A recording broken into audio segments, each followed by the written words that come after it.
Use the enemy to defeat the enemy. Each pound you feed off the enemy is worth 20 pounds you provide by yourself. And when you use this on yourself, the art of war, that means part of you is the enemy, and you must fight that side of you that is doing the wrong thing.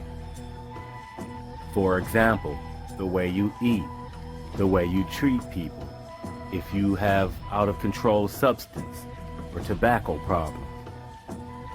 If you do not push yourself to achieve anything higher in life, then you are resisting, and that side of you is the enemy.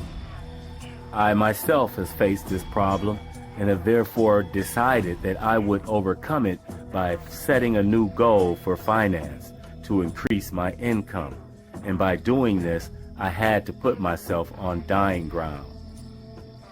One of the 9 grounds in chapter 11 in The Art of War by Sun Tzu, dying ground is ground on which if you fight, you will live, and if you do not fight, you will die. Now, we do not use it like fight to live and die, but things do have a life of their own, and this can be applied to anything.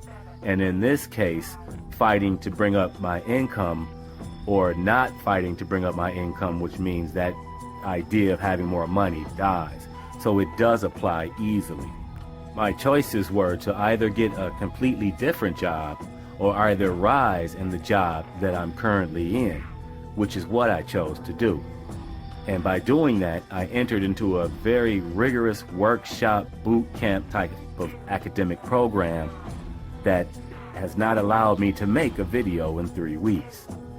It is by far more stressful than any program I've ever been in. More stressful than college, more stressful than when I went to workshops, and more stressful than when I went to martial arts. I've never been in real boot camp, but I've seen it in movies, and I would say that it has that feel. Even if I do not succeed in this endeavor, it will be a learning experience, so I will still win either way. This is what we must all do. You learn from failure, and failure can be the greatest teacher. Like The Art of War says, turn problems into advantages. That is one of the hard parts of armed struggle. Armed struggle is profitable, and armed struggle is dangerous. For the skilled, it is profitable. For the unskilled, it is dangerous. What type of skills are we talking about? We're talking about tactics. Your tactics. You must be extraordinarily good at your tactics in order to make good strategies. As a matter of fact, people who are extraordinarily good in tactics, who know nothing about the art of war, still make good or sometimes excellent strategies. It comes with the territory. It's just that knowing the art of war gives you a wider variety of tools in understanding strategy, the principles of strategy. You might know strategy in your field or in your technique, craft, but you don't necessarily understand the principles of strategy, and therefore you cannot take those strategies that you know so well in what you do and let them work for you in something else, because those are not the principles of strategy. The art of war is the principles of strategy. The art of war is strategy. Strategy is not derived from the Greek. The Greek derived it from the art of war.